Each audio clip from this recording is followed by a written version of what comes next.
아, 날씨 좋다. 시원하네, 아주.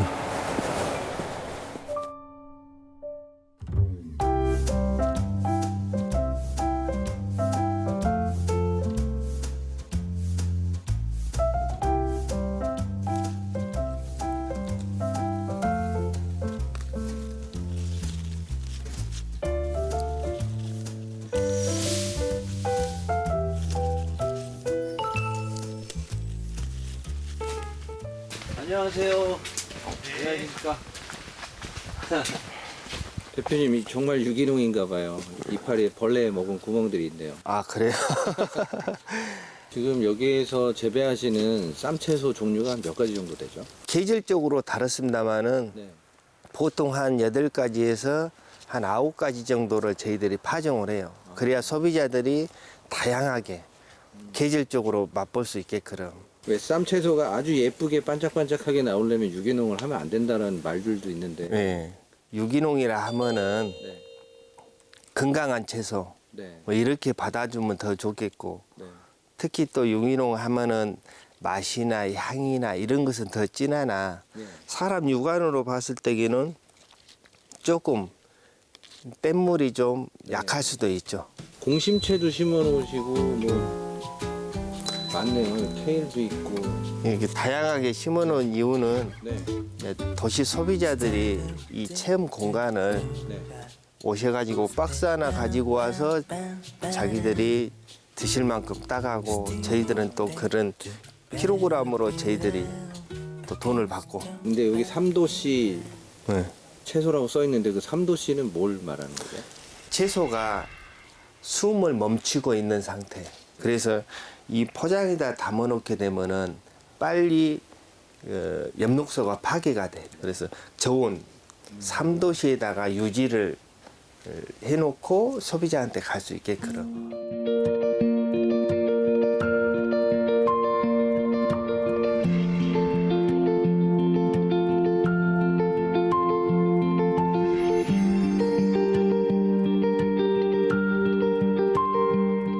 유기농이 굉장히 까다롭고 힘들다고 하는데 네. 유기농을 선택하신 이유가 뭘까요?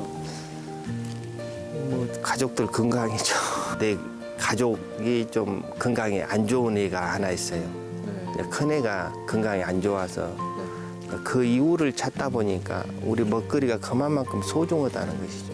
초창기에는 힘들었죠. 과거에는 어떤 기술적인 면이나 뭐 정보나 이런 것들이 많이 부족해서 네. 뭐 한마디로 주먹구식으로 옛날에 선배님들이나 조상님들이 내려오는 전통 방식으로 농사를 지었더라면 요즘에는 현대판으로 어떤 물질을 이용해서 친환경을 하다 보니까 지금은 조금 많이 좋아졌고.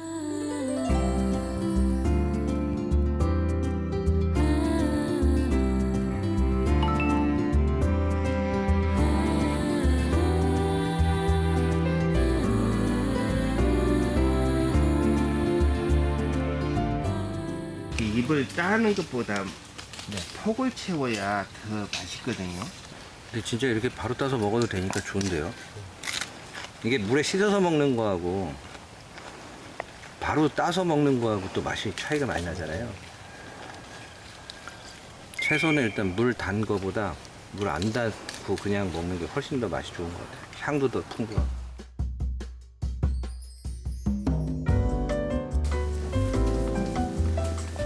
예, 이쪽으로 한번 가보시죠. 예. 여기는 네. 저희들이 그 식물이 자라는데 양분이 필요하잖아요. 예. 대부분 농가들이 화학 비료로 이렇게 양분을 부족한 것을 채워주지만 네네. 보시면은 이렇게 우리가 천연 액비, 뭐 깻무기를 활용한다든가 한약 찌꺼기를 활용하는 그런 액비를 만들어서 우리가 식물한테 주는. 무슨 한방 사우나 같은 향이 확 올라오네요. 그래요? 네. 지금 떳떳하잖아요. 네. 예. 이 온도는 미생물이 번식할 수 있는 온도거든요. 미생물이 번식이 돼서 이 깻목이나 한약 찌꺼기에 달라붙어서 양분을 만들어주는 거죠. 우리 셰프님도 뭐 농사하신다 하시던데. 아예 초보입니다 아직. 예. 당분을 끌어올리는 것은 식물에 원소가 있는데 네. 밀양요소, 네. 미네랄이나 이런 것들이 필요하거든요. 하긴 그 우리가 더 단맛을 내려고 디저트 만들 때 소금을 살짝 넣거든요. 예, 그러시죠? 그래야 단맛이 더 잘 살아나. 도 마찬가지예요. 그 단맛, 이 소금 속에는 미네랄이 많이 들어있기 때문에 네네. 그걸 흡수를 해서 단맛으로 이렇게 전환해 주는 거죠.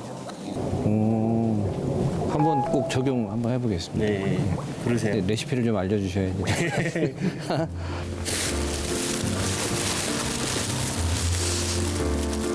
아 근데 소금을 사용하고 막 이러는 거는 생각을 못했네. 저는 알려주는 사람도 없고.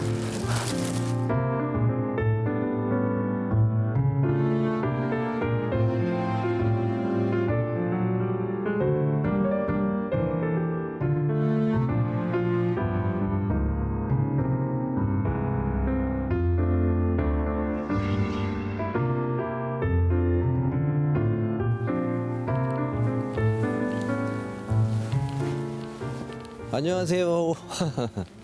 네, 지금 천연 염색을 하시나 봐요, 여기서. 예. 보통 이 천연 염색은 어떤 용도로 많이들 하세요? 지금 현재 널고 있는 거는 커튼으로 활용을 하려고 염색을 했습니다. 시원할 것 같죠? 네, 시원하겠는데요, 진짜. 그 이런 커튼 말고도 다른 거 옷감도 이런 거 다 천연 염색을 하세요? 옷감도 하고 이불을 만들 수 있는 그런 촌도 하고요. 스카프도 많이 하고 체험도 많이 하고 그러고 있습니다. 아, 저도 배워보고 싶은데. 예, 언제든지 오세요.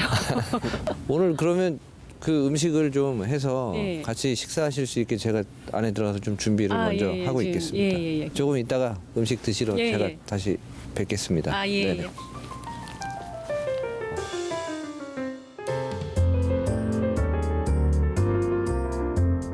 일단 재료 자체가 워낙에 질이 좋기 때문에 큰 가공을 하지 않고 그냥 맛있게 끓여진 육수에다가 살짝 데쳐서 소스를 찍어 먹는 샤브샤브 형태의 음식을 한번 만들어 볼 거예요.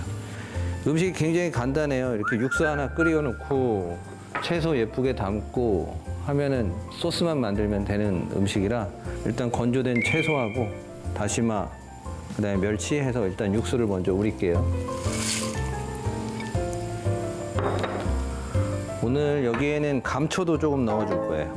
그래서 이 국물이 가지고 있는 자연스러운 그 단맛을 통해 올라오는 감칠맛은 이 감초가 오늘 도와주는 걸로 할게요.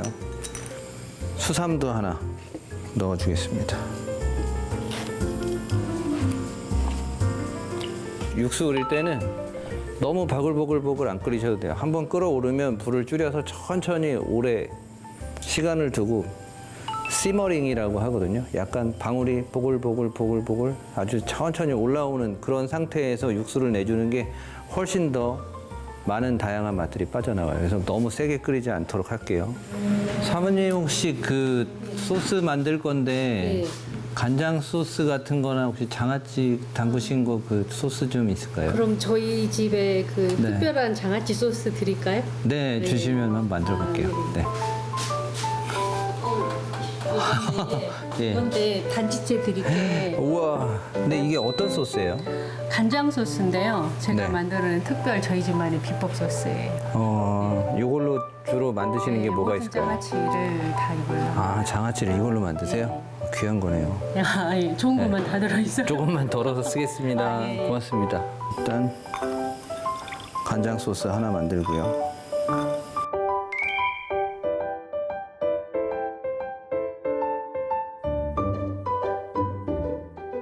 매운 고춧가루랑.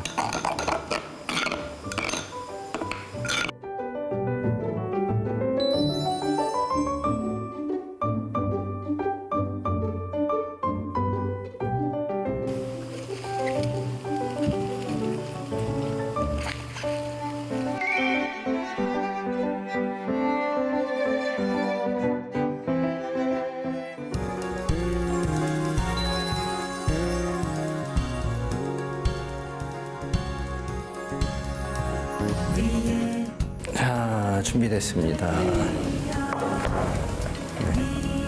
보는 것만이라도 먹음직스럽네요. 궁채하고 일단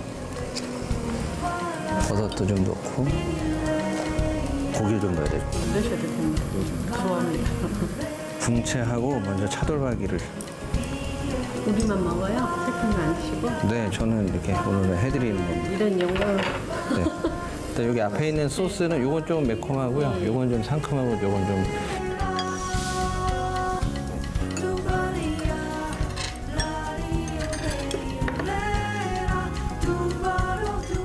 맛이 괜찮으세요? 대접받는 느낌? 아, 제가 밥 해준 건 대접받는 느낌 아니었어요? 저 데쳐가지고 나물도 하고 그러는데 이렇게 또 샤브샤브를 해서 먹을 생각은 또 안 했어요. 이렇게 끓이게 되면 이 채소 향들이 나중에 복합적으로 이 안에 우러나면서 여기 수제비를 넣어서 먹어도 되고 죽을 해서 먹어도 되고 좀 다채롭게 즐길 수 있는 그런 음식이라서 저는 좀 다른 사람들한테 많이 추천하는 편이거든요.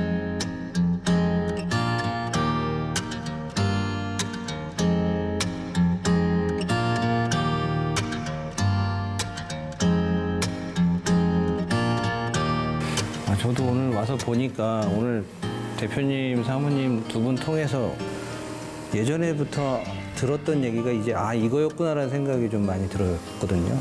아직도 친환경이 뭔지 유기농이 뭔지 모르시는 소비자분들이 네. 너무 많거든요. 그런 분들 만나고 할 때마다 조금 저희가 교육이 아직도 많이 필요하구나. 항상 유기농이 뭐 비싸네 막 이렇게 얘기들 하시는 소비자님들도 계시지만은 생산하는 과정을 직접 와서 보시면은 그만큼의 값어치는 있다 이렇게 판단하시면 더욱더 좋겠고. 아직까지 인식의 차이는 좀 있겠지만 더 많은 분들한테 더 많은 분들이 아마도 찾지 않으실까. 나중에 좋은 아이디어 갖고 다시 한번 또 찾아뵙겠습니다.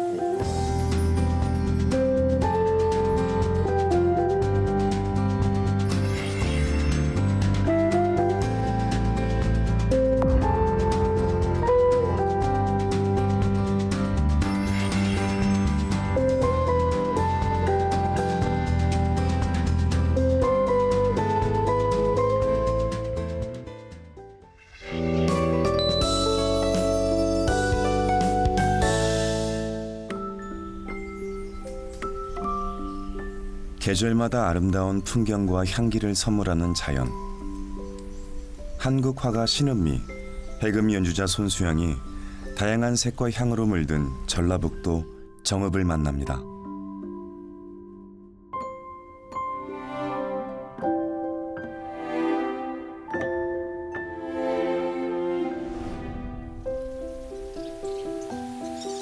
야트막한 언덕을 곱게 물들인 꽃밭이 두 예술가를 반겨줍니다. 정말 예쁜 꽃을 보니까 우울했던 마음이 싹 풀리면서 걱정거리가 하나도 없어지는 것 같아요. 맞아요. 이 소나무 향기랑 꽃향기가 어우러져가지고 진짜 힐링되는 것 같아요.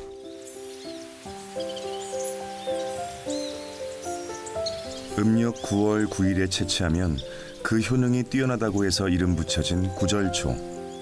이 작은 꽃들이 정읍의 산과 들에 새하얀 물감을 흩뿌려 놓았네요. 안녕하세요. 네, 안녕하세요. 어서 오세요. 꽃이 너무 예뻐요. 예, 좋죠.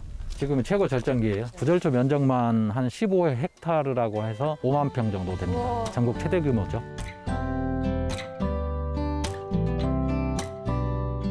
(2006년에) 조성된 정읍 구절초 테마공원은 옥정호 인근 해발 250m에 자리한 자연휴양 공원입니다. 전국적으로 실사 명소로 유명해져가지고 지금같이 꽃이 절정기를 이룰 때에는 전국에서 가장 좋아하는 10월의 칠사 명소로 보고 있다고 봅니다. 진한 향기는 한 장의 사진과 추억으로 남고 지역의 관광 자원이 되고 있는데요. 매년 구절초가 피는 가을이 되면 40만 명 이상이 이곳을 찾아 저마다의 추억을 남기고 있습니다.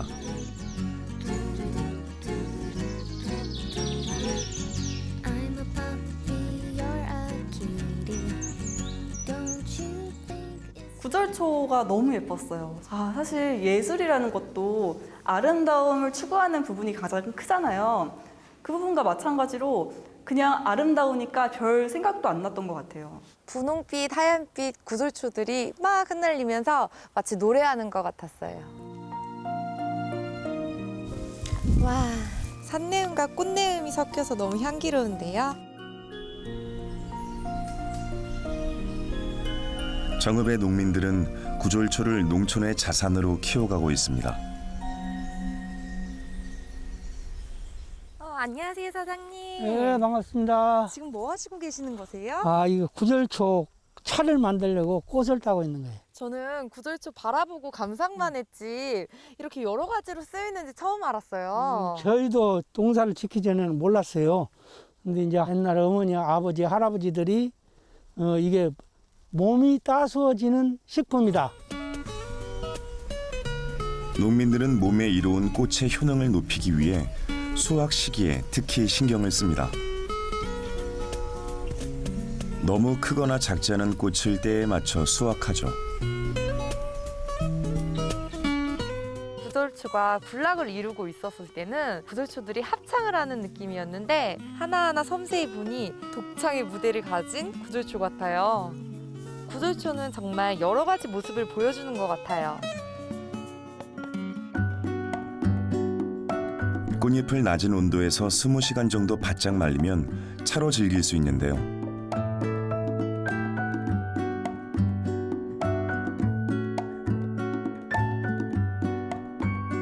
눈으로 한 번, 향으로 한 번, 그리고 맛으로 또 한 번 즐기는 꽃차. 이 작은 찻잔에 구절초와 함께 온 농민들의 땀과 정성이 녹아 있습니다.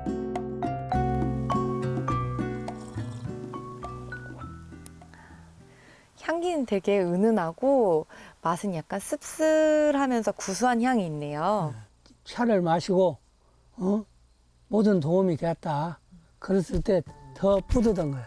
아, 농사 중에 좀 보람이 있다라고 해. 농사를 지면서 키워서 꽃으로 피었을 때 남들한테 즐거움을 주고 차도 주고 그때 나도 예술이다. 농사 짓는 것도 예술이고. 자연과 함께하는 정말 예술이네요.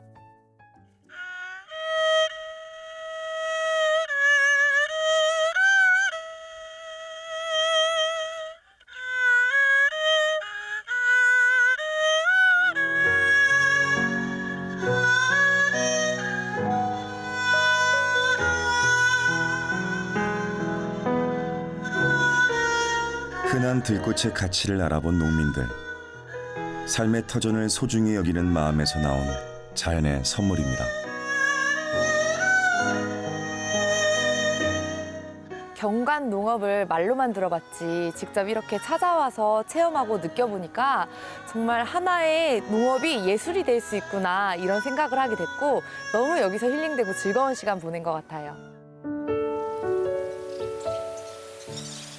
차로 즐기는 구절초 외에 은은한 꽃의 색에 주목한 농민들도 있습니다. 유기농으로 재배한 구절초를 7번 삶으면 진한 천연 색소가 만들어지는데요. 황순애 씨는 15년째 구절초의 빛깔을 만지고 있습니다. 안녕하세요. 어서 오세요. 지금 뭐 하고 계세요? 구절초 염색하고 있어요. 아, 이게 구절초로 만드는 염색인가요? 네, 구절초를 지금 삶아가지고 구절초 물로 지금 염색을 하고 있거든요. 굉장히 은은하고 네. 저기 염색해놔도 말라도 향이 살아 있어요.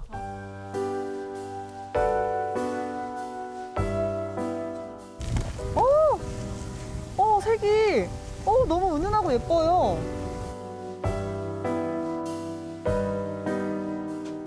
화학 염료로는 만들어낼 수 없는 자연의 색이 곱게 물들었습니다.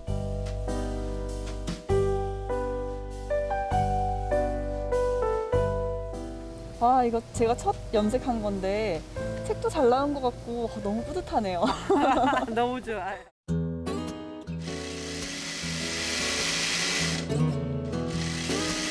황순애 씨는 염색한 천으로 이불과 베개를 만드는데요. 한 땀 한 땀 박음질한 베갯잎에 잘 말린 구절초와 한약재를 넣어주면 건강을 생각한 착한 농부의 구절초 베개가 완성됩니다.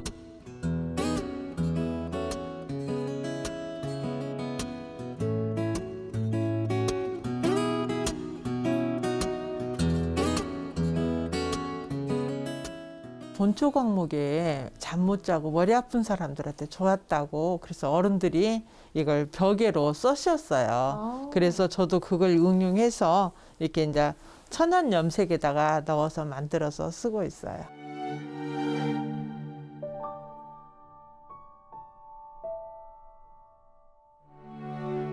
자연에서 예술의 소재를 얻는 예술가와 자연이 주는 이로움을 우리 삶에 담아내고자 하는 농부. 두 사람의 손길이 더해지니 하나의 작품이 됩니다.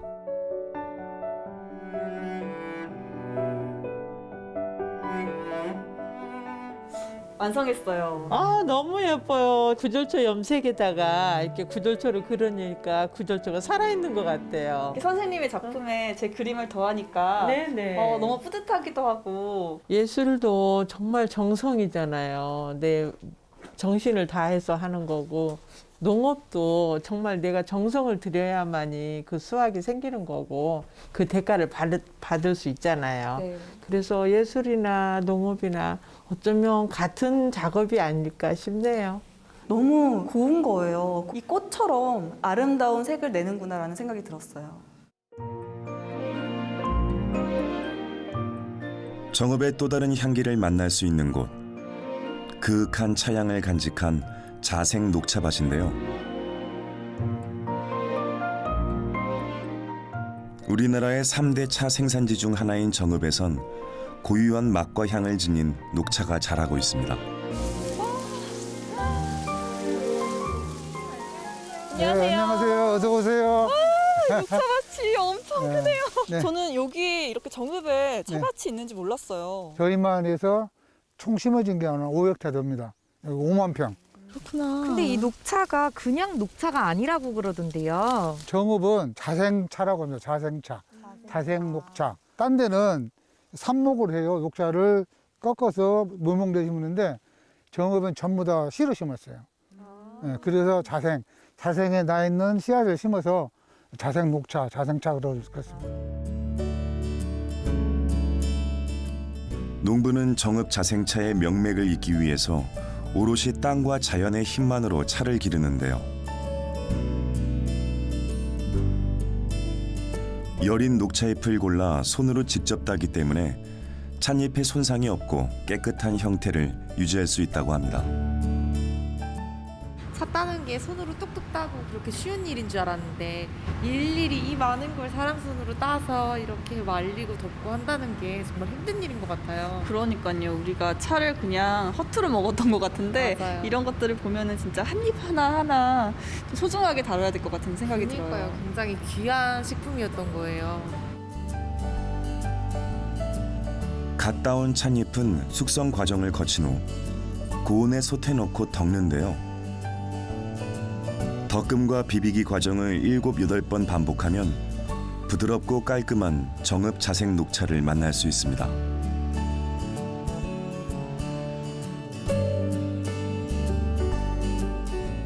이곳은 발효차가 유명한데요. 진한 노란색을 띠어 황차로도 불립니다. 천연 자생차를 발효해 차의 맛을 살리는 농부의 경험과 지혜가 차 한 잔에 깃들어 있습니다.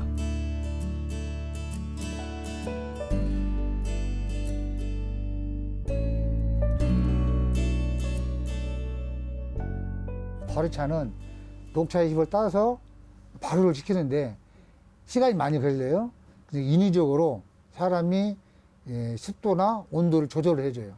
그래서 내가 맞는 차를 만드는데 그래도 차를 만들어서 우리 고객들이 마시고 좋다고 하면 만족하죠. 네. 그런 기쁨으로 차를 계속 만들고 있습니다. 아, 어쩐지 향이 굉장히 다른 차보다도 더 강한 그런 느낌. 차의 향은 어마무지하게 많이 나요. 차 만드는 장인이 차를 어떻게 만드냐에 따라서 차 향은 천천히 변해버려요. 씨앗을 땅에 심고 그걸 비료도 주고 이렇게 자라게 하고 또 찻잎을 따고 따와서 덮고 말리고 이렇게 해서 완성품이 바로 이 차인 거잖아요. 네. 이것도 하나의 정말 예술인 것 같아요. 정읍은 말 그대로 향기롭고 향기로운 사람들이 가득한 곳인 것 같았어요. 정읍에서 봤던 그런 농업들이 다 경관 농업인데 예술도 사실 보여주는 게 굉장히 중요한 부분이다 보니까 사실 농사를 지으면서 이렇게 아름다운 것들을 보면서 농사를 지을 수 있다면 얼마나 그분들은 행복하시겠어요. 저도 저의 예술로 인해 가지고 사람들이 보면서 행복했으면 좋겠다라는 생각이 들었어요.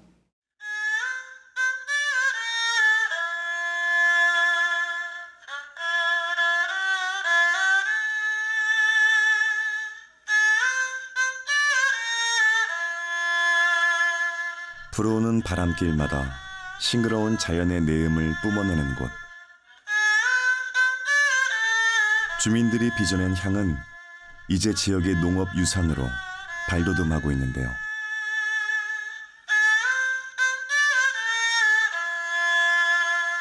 자연을 사랑한 농부의 마음이 담긴 정읍의 향기는 우리 농촌의 희망입니다.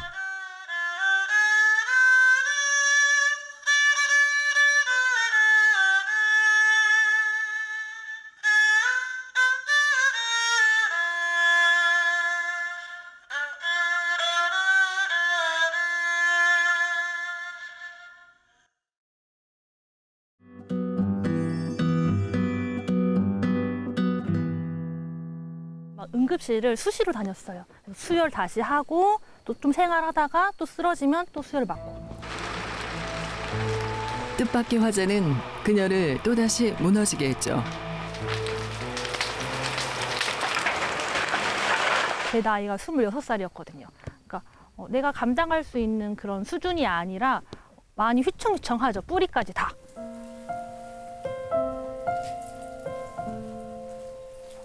모진 시련을 딛고 일어선 그녀는 다른 사람들의 아픔과 좌절에 더 크게 공감하고 있습니다. 성인이 돼서도 마음이 우울하거나 아픈 사람이 그게 잘못된 건 아니잖아요. 나쁜 건 아니잖아요. 자연스러운 거라고 많이 말을 해요. 이곳은 송민아 씨의 농장입니다.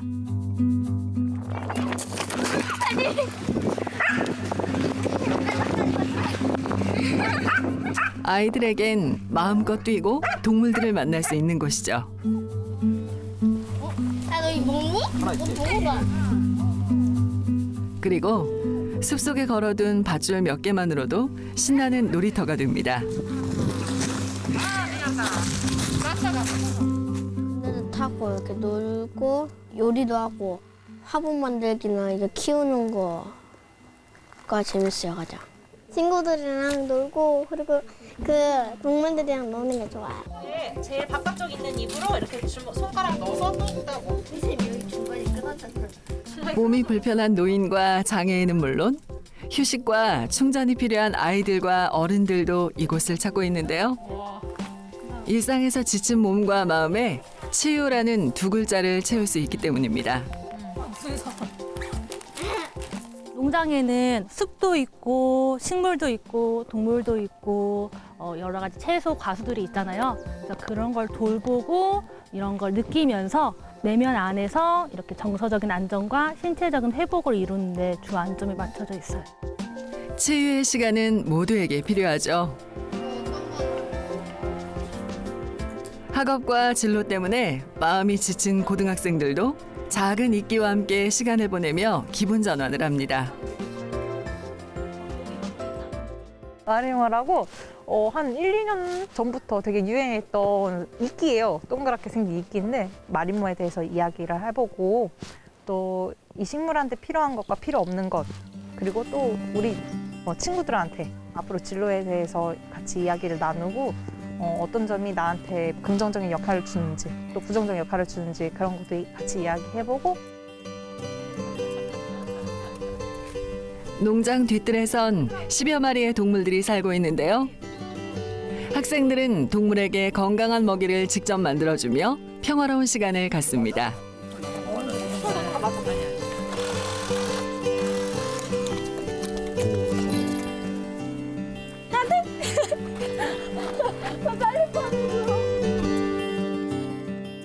학교에서 느낄 수 없는 것들을 여기 와서 조금 느낄 수 있는 것 같아요. 좀 더 힐링되는 느낌도 있고 좀 더 활동을 통해서 많은 것들을 배우고 가는 것 같습니다. 진로가 대학교를 어떻게 정해야 되는 시기인데 이쪽에 오면서 생각들도 많이 가라앉게 되고 마음의 평화가 오면서 이제 힐링이 되는 그런 기분입니다.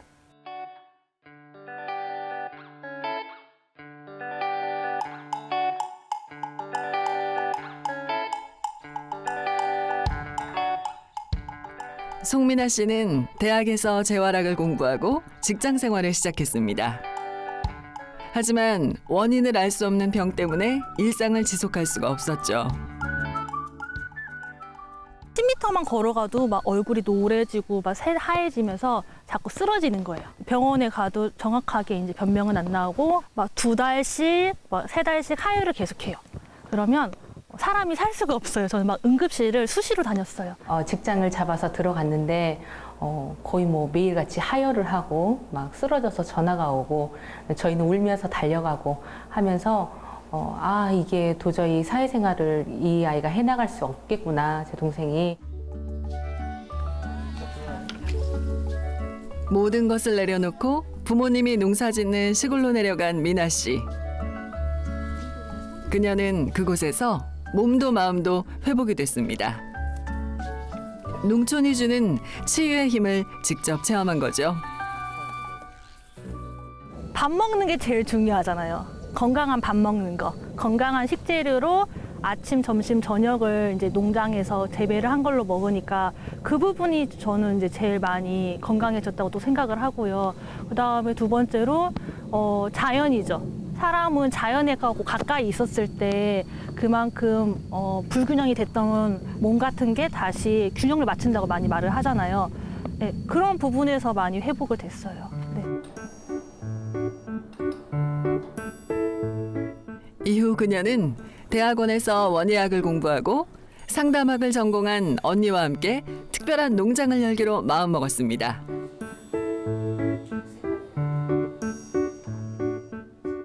서울 생활이 너무 각박하고 힘들게 느껴져서 남편이랑 같이 친정으로 내려와 있던 시기였습니다. 그때 동생도 같이 몸도 힘들고 마음도 힘들던 시기였는데 농업에는 많은 힘이 있는 것 같은데 우리의 재능을 살려서 한번 치유 농업을 해보자.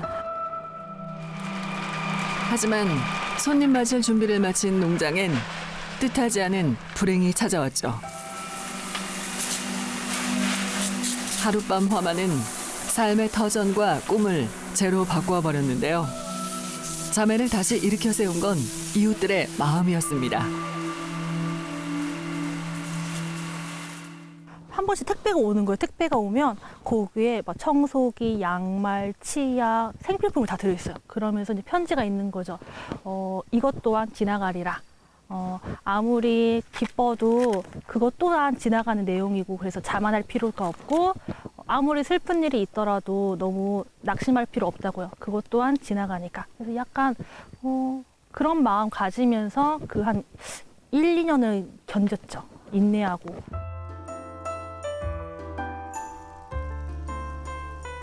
시련은 자매에게 세상을 더 따뜻하게 품을 수 있는 힘을 줬고 두 자매는 모든 생명을 사랑하는 마음으로 치유 농장을 꾸려가고 있습니다.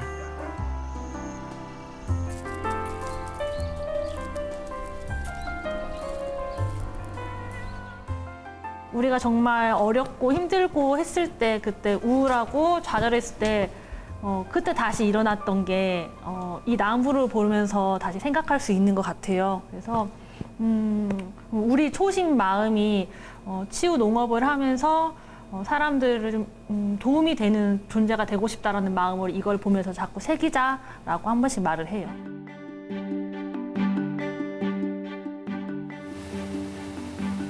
친환경 쌀 재배단지가 위치한 전북 남원시 보절면. 이곳에선 아버지를 따라서 유기농업의 길을 가고 있는 젊은 농부를 만날 수 있습니다. 29살 청년 권태경 씨. 그녀는 아버지가 일군 땅에서 또 다른 꿈을 심고 있습니다.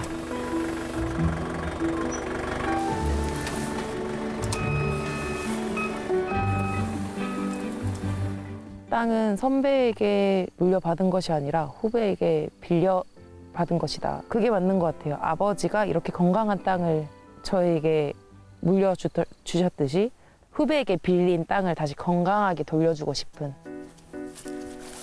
야, 우렁이는 많이 죽어버렸다니. 태경 씨의 아버지 권승용 씨는 이곳에서 30년째 유기농으로 벼를 재배하고 있는데요. 욕심을 내려놓고 자연에 맡기는 농사를 실천하고 있습니다. 화학비료나 농약을 많이 주면 많이 얻어질 것 같은데 얘가 줄 수 있는 게 한계가 있거든. 처음에는 욕심만 막 앞서가지고 그 유기농도 수확을 많이 내야지 이제 그렇게 생각을 했는데 그게 안 되더라고.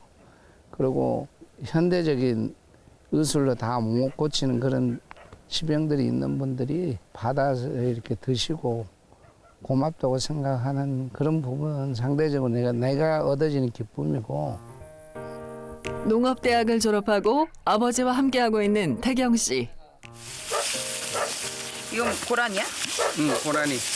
이건 이거는 돼지 새끼. 그녀에게 아버지는 학교에서 배울 수 없던 것을 가르쳐주는 스승이죠. 봐봐, 올 같은 경우에 보통 이게 100한 2, 30개 이상 달려야 되는데 없잖아. 이게 여기 전부 다 미발지고. 이거 하얗게 좀이 저 밑에서부터 먹어보니까 얘가 추가 되면서 죽어버리는 거지.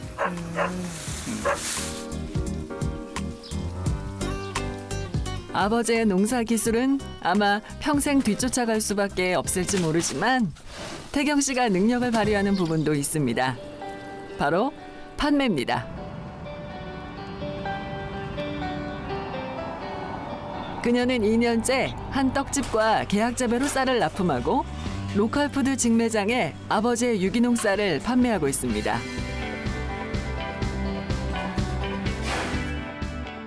이렇게 다양하게 많이 내는 이유는 쌀별로 다 특색이 다 달라요. 그러니까 영양소 이런 것들이 다 다르고 어떤 건 안 나간다 해서 배제할 수는 없는 거고 어떠한 소비자가 어떠한 것을 원할 때 제공해 줄 수 있도록 항상 다양하게 진열해 놓고 있습니다.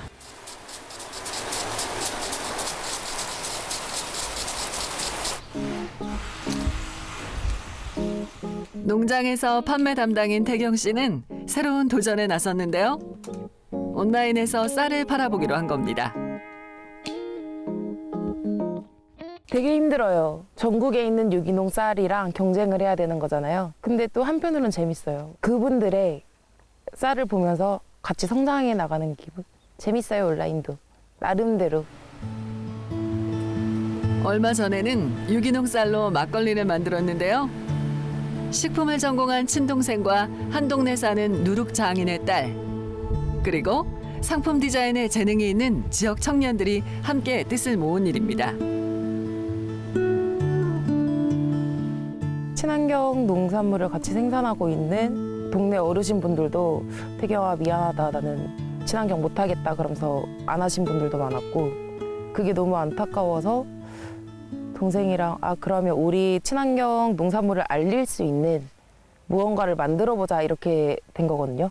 막 막걸리가 뛰어난 그런 게 아니라 우리 친환경 쌀로도 이런 거를 만들 수 있다, 이런 거를 한번 보여주고 싶었어요. 이제 그녀는 점처럼 단절된 청년 농민들의 재능을 하나로 잇는 꿈을 꾸고 있습니다. 안녕하세요. 남원 지역 청년 농민들의 모임인 청년지음인데요. 매주 얼굴을 마주하며 서로의 활동에 조언하고 지역을 위해 함께할 일을 찾고 있죠. 남원시가 고령화 비율이 굉장히 높아요. 청년들도 대도시처럼 쉽게 이렇게 모이기도 그다음에 찾아보기도 힘들기 때문에 일단 있는 사람들이, 그리고 의지가 있는 사람들이 모여서 우리가 모여서 무언가를 하고 있다.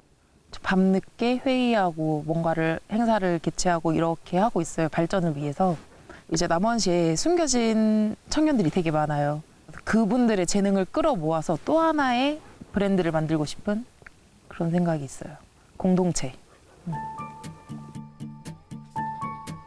치유 농장을 열어 농업의 새로운 가치를 키워가는 송민아 씨.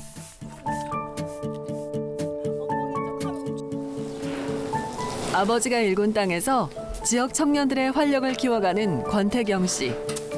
두 사람은 같은 꿈을 꾸고 있습니다. 30년 뒤에 그 30년간 쌓아왔던 모든 것들을 가지고 어디를 가는 건 아니잖아요. 그러니까 이거를 후배들에게 좀 더 후배들과 함께 그냥 함께 계속 성장하고 싶어요. 이 60이 돼도 멈추지 않는 그 청년 같은 열정으로 멋쟁이 할머니요. 그럼요. 선글라스 딱 끼고 청년처럼 딱 살아가는.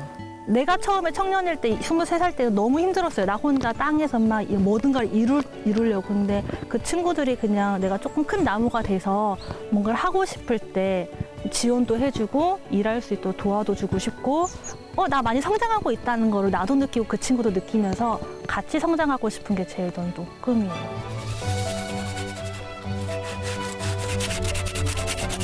다른 이들이 가지 않은 길을 가며 후배 농부들과 더불어 큰 나무가 되고 싶은 미나 씨와 태경 씨.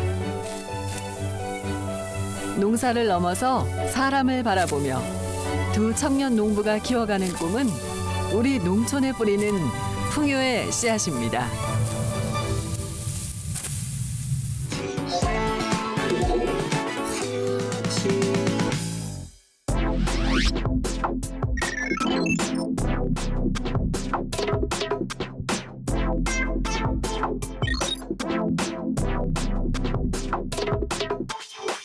편지가 왔네요.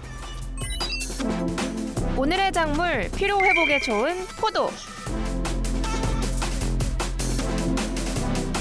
이 포도가 요즘에 그렇게 유행이라고? 이 포도가 그 포도잖아.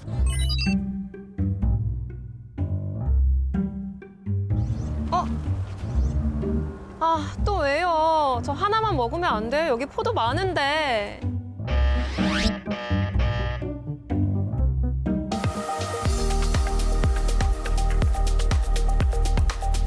텃밭의 기술에 오신 것을 환영합니다.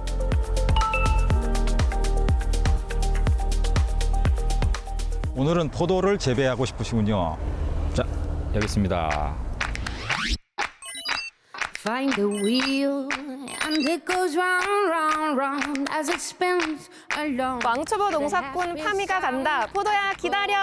And your love will hold you round, round, round in your heart's a song. 아이고, 흙이 파기가 굉장히 어려운데요. 묘목을 심고, 이거 묘목이 엄청 기네요. 파종 끝.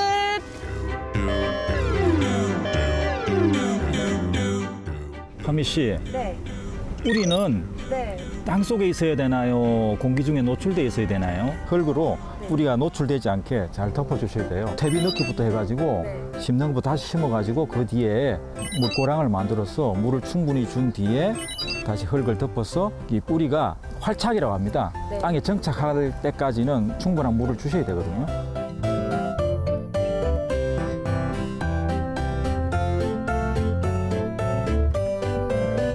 뿌리를 잘 덮어주라고 했지?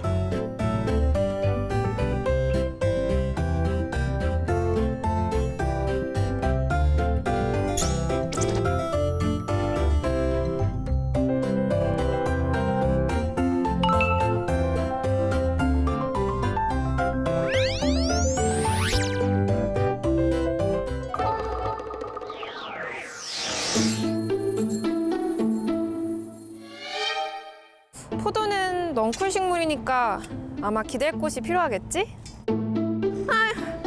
이게 아닌데. 미안해. 이렇게 하면 잘 자라겠지? 잘하셨나요? 근데 뭔가 좀 아쉽습니다. 어떤 게요? 기둥은 잘 씌웠으면 여기에 의지해서 잘 자라게끔 결석기를 이용해가지고 묶어주셔야 돼요.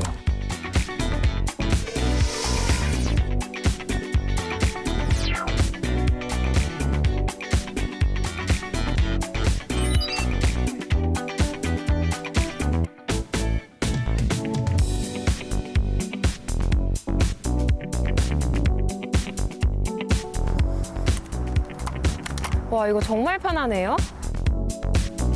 유인 끝! 이제 뭘 하면 될까요?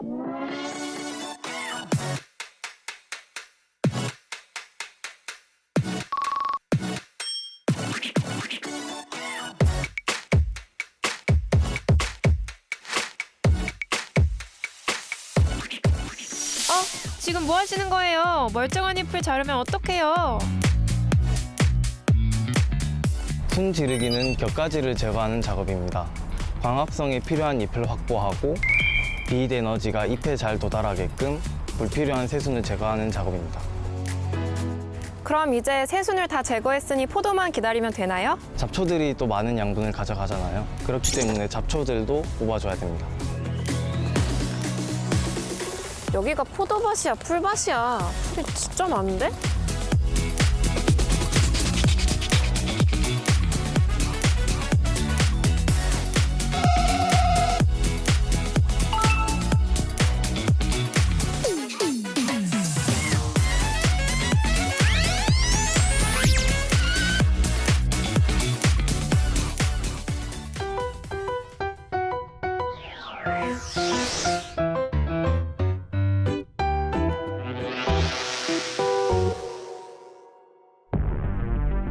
포도에서 주로 볼 수 있는 뭔가가 빠져있는 허전한 기분. 저기 비닐이 없네요.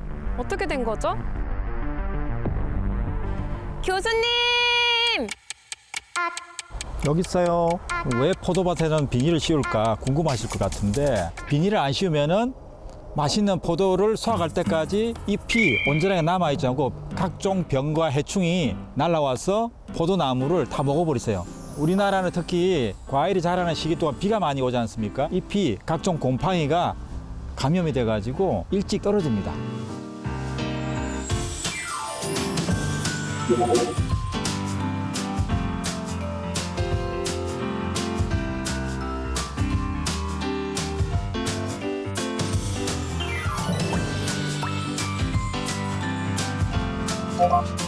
사미 씨, 포도는 과연 언제 수확해야 될지 잘 모르시겠죠? 일반인들이 아마 망고 향이 난다 하다죠. 그 향이 날 때까지 기다리셔야 돼요. 그때가 9월 중하순이에요.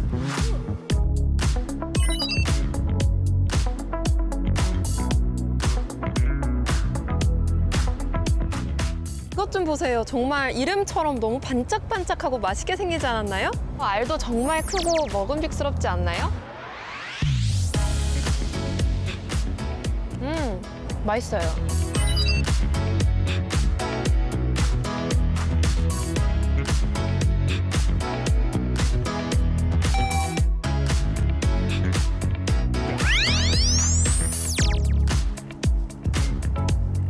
왕초보 농사꾼을 위한 맞춤 가이드라인 텃밭의 기술 다음 시간에 또 만나요.